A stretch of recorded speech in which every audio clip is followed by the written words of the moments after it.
So a few grounding facts.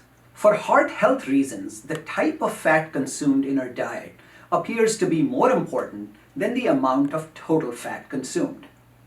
Polyunsaturated fats seem to be protective for heart disease, while saturated fats and trans fats may contribute to coronary artery disease and obesity and are therefore unhealthy.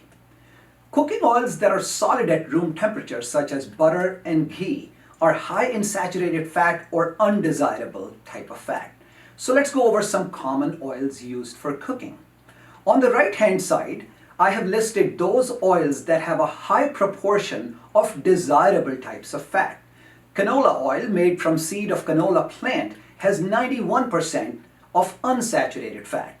Extra virgin olive oil, which is the pure version of olive oil, and just remember extra virgin bottles have somewhat of a prominent flavor. Oils in this category have about 84% of unsaturated fat. Avocado oil may have less of a flavor compared to the distinctive flavor of olive oil, but still has 84% of unsaturated or desirable fat. And finally, safflower oil, which has 88% of unsaturated fat. So as you can see, all of these oils have a high percentage of unsaturated fat and are considered preferred oils for cooking. From a purely health standpoint, the differences between them are relatively minor. Just one fact to consider, at least 2 studies have shown an association of olive oil consumption with a decreased risk of cardiovascular disease.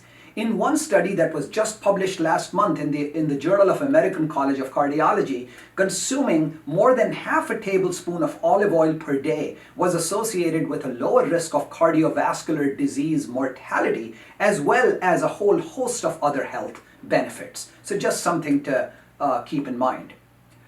On the other hand, oils that are listed on this side are those that have a high proportion of unhealthy types of fat. And they are, as you might imagine, solid at room temperature. Coconut oil, which has 82% saturated fat, while ghee or caramelized butter has 65% of saturated fat. I've sometimes been asked, well, isn't there something new as far as new information saying ghee is okay or even good for you? Well, the answer is no. Comparisons have been made between ghee and butter. From a heart health standpoint, both of them are bad when used for cooking purposes. So it's like comparing something that has a high risk versus very high risk. Avoid both for regular cooking purposes. Like anything else, a small amount used just for flavor or an occasional indulgence is just fine. For cooking purposes, however, any of the oils listed on this side are healthy for your heart. This is your one drop of knowledge on cooking oils.